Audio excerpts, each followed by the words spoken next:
Welcome to the darkness that fills my mind. It's the time of year where we thrive on all manner of lurid and morbid tales. Where things go bump in the night, and the scariest monsters are the ones that lurk within our souls. October is here.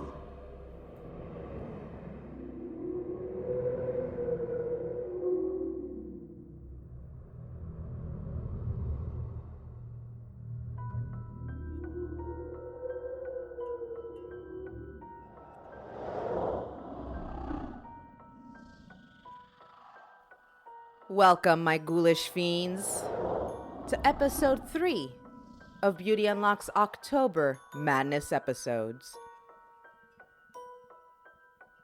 Before we get into episode 3, don't forget to follow us on Instagram and Facebook and subscribe to our YouTube channel. You can find us at Beauty Unlocked the Podcast or Beauty Unlocked Podcast. If you enjoy Beauty Unlocked's content, consider becoming a patron of the show, where you'll have access to exclusive content and receive extra goodies for as low as $3 a month. Come check out our tiers on patreon.com/beautyunlocked. Without further ado, let's get into this morbid and grotesque episode. Listener's discretion is strongly advised.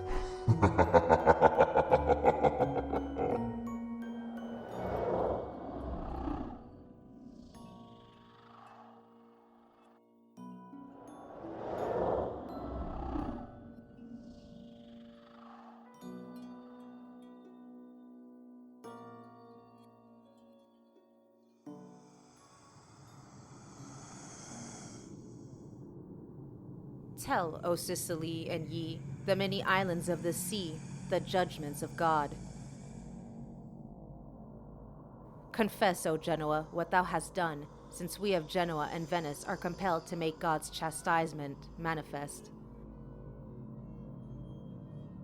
Alas, our ships enter the port, but of 1,000 sailors, hardly 10 are spared. We reach our homes, our kindred and our neighbors come from all parts to visit us.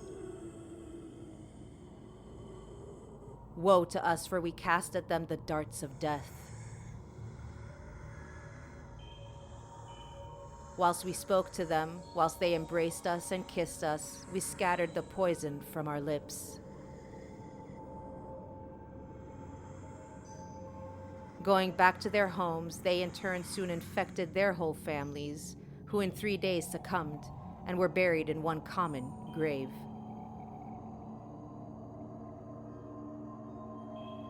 Priests and doctors visiting the sick returned from their duties ill, and soon were numbered with the dead. O death, cruel, bitter, impious death, which thus breaks the bonds of affection and divides father and mother, brother and sister, son and wife.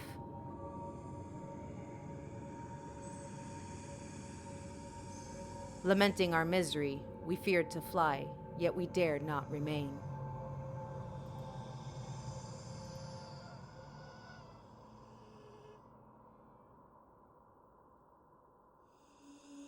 I just read to you Historia de Morbo sive mortalitate que fuit de 1348, an account written by Gabriele de Mussi, who was a notary from Piacenza. So Historia de Morbo chronicles the plague in Kaffa, which was a trading city in Crimea, and Sicily. So Gabriele says that the Mongols besieged the trading city of Kaffa in Crimea between 1346 and 1349, which they did.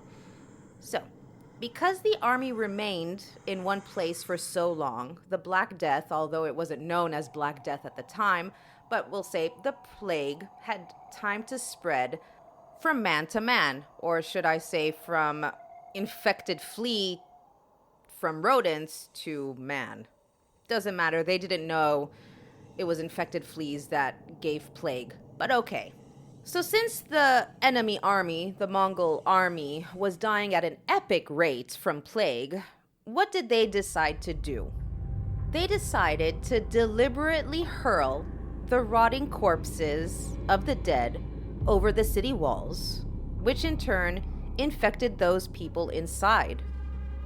And it poisoned the wells and it caused a sickening stench. So those that escaped Kaffa fled by ship to Sicily, Genoa, and Venice in 1347 and 1348, carrying with them the disease. This is where it gets interesting. It was formerly believed that Genoese had been present in Kaffa and traveled in one of those disease-laden ships to Piacenza. But it has been determined that he probably never left home and was, in fact, in Piacenza during 1347. So you're probably asking me right now, where is Piacenza? I'm glad you asked. Piacenza is about 2 hours and 42 minutes away by car from Venice. This is by car present day. 500-600 years ago, it was not just 2 hours and 42 minutes away. It was days away. And it's a city. So Piacenza is a city in the Emilia-Romagna region of northern Italy. So Genoese apparently recorded an early example of biological warfare when he described the hurling of plague-infected cadavers over the Kaffa city walls. The thing is that he was never there. So this got me thinking. I'm like, okay, hold up. So you were not present in Kaffa when there was a siege to the city. But you're talking about hurling plague-infested or infected bodies over the city walls. And I was like, all right, Carissa, this is interesting. We've got to find an article about this. And I'm so glad that I continued to scour the internet for you, because we're actually going to take a look at this. Is it possible for a flying corpse to distribute the plague? What do you think? Let's get into it. Now, I know that the subject matter is quite morbid. It's grotesque. I know.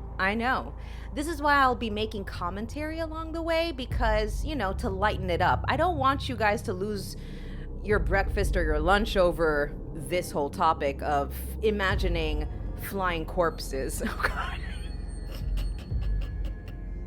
I'm sorry, that was gross, but we're going to make it a bit, it's going to be it's a heavy episode, but we'll make it light with some humor, with some of my sarcastic humor.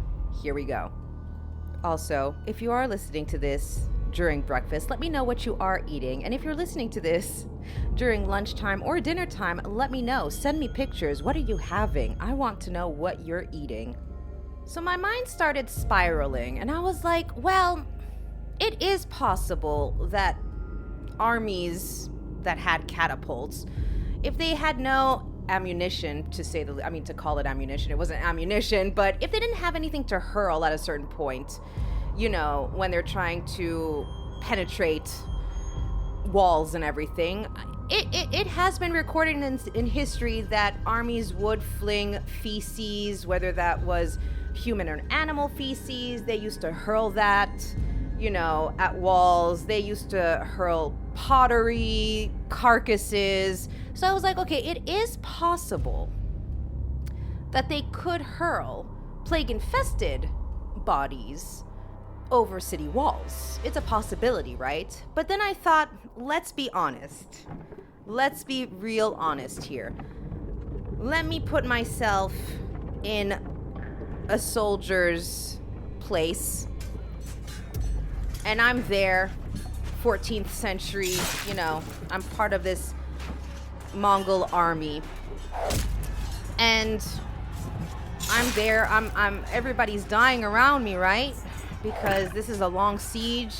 We've been trying to penetrate these walls for a long time. I'm the one who's, in charge of one of the catapults, right? And I have the chills, I have some fever, my body's aching me. I have a egg-sized buboes on my groin. It's chafing, it's hurting. I just want to go home. At this point, I just want to die, right? And death is imminent. Let's be honest. I have plague in the 14th century, so And then my commanding officer, I have no clue, but I'm just making this story up because I have to imagine all of this, right? My commanding officer comes to me and he says Vicus, and I just look at him and he looks at me and we're looking at each other and I say yes. And he says, listen, you see your comrade over here who's dead, died by plague or of the plague, from the plague, whatever. And I say yes. And he's like, I want you to take this dead man's body, your comrade's body here, and I want you to place it on your catapult. And then I want you to pull the lever, I don't even know, so that you can fling his body over the wall that we're trying to penetrate here. And I'm looking at my commanding officer and I'm thinking, you want me to move Stelios? We're gonna give this my comrade here, Stelios is his name. You want me to move Stelios, his plague-infected body, you know, that is oozing at this point. He has buboes all over the place. It's oozing pus. There's a stench. He's probably pissed and shat himself in the process as well, let's be honest. You want me to touch his body, move it onto my catapult to try to fling him over the walls. And in the process of flinging him, all his juices are coming down on me, right? In all honesty, that's a huge no. No, no, and no. Now, back in the day, they had no clue as to the cause of how plague happened, right? They didn't understand that it was because of, rats, and these fleas on the rats were infected with plague, right? So they didn't understand this. And so my commanding officer would want me to fling this infected body over. I'm already weak as it is, and you want me? No. It's a hard no. And I can guarantee that all of you right now are shaking your heads.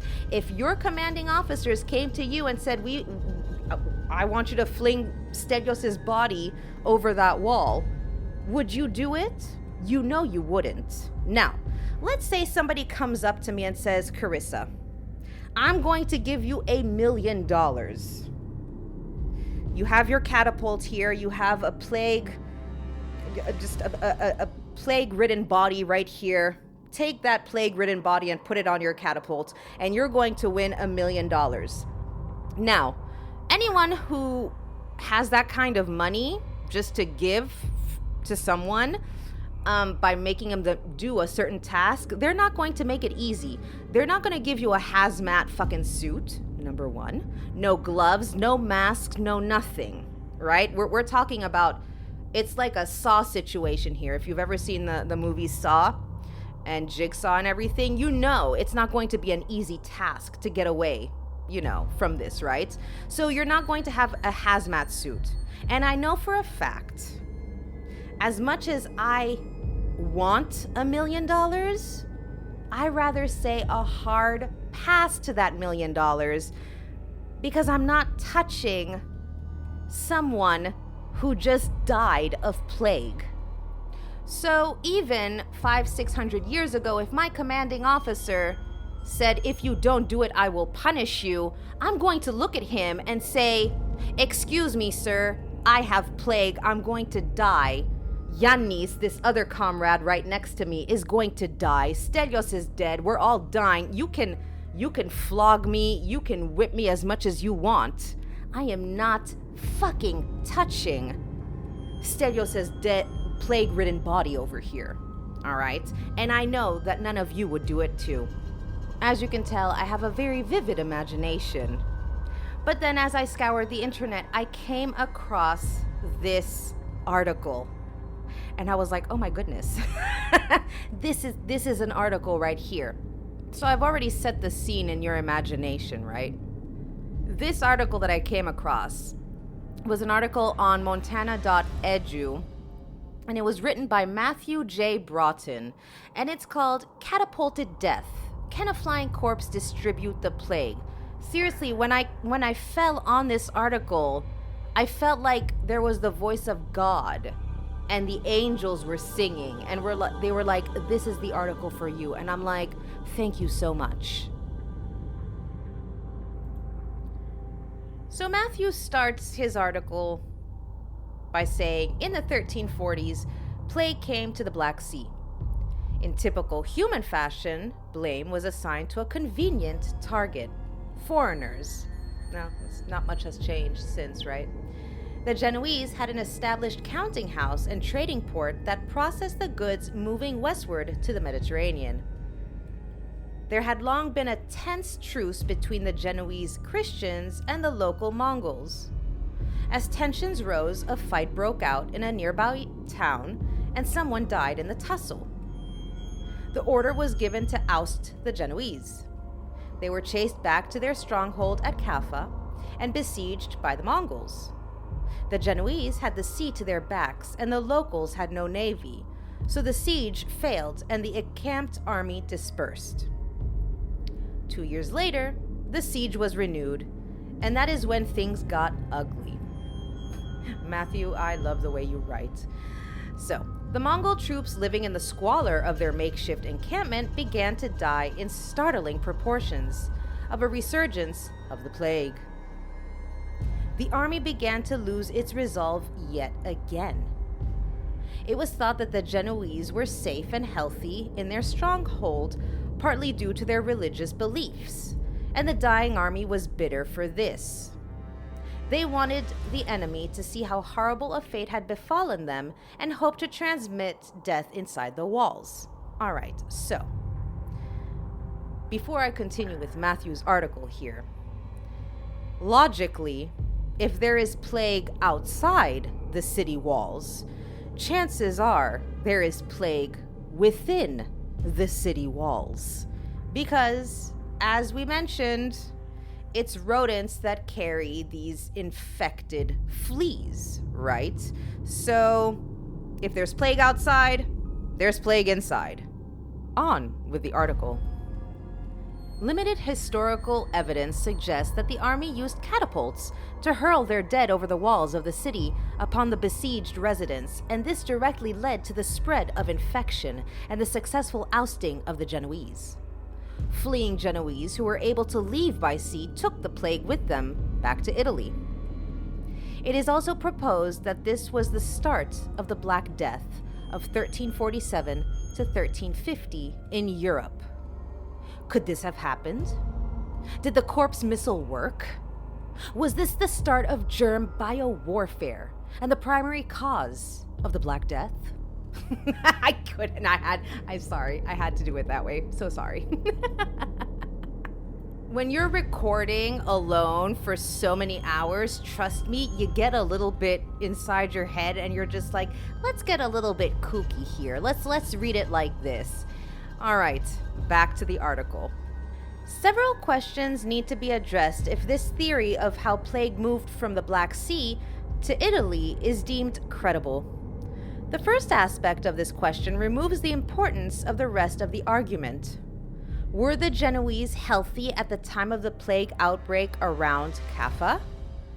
Even though the Genoese were holed up in their walled city, the rats most likely had free issue to come and go over and under the walls at night, or heck, even during the day.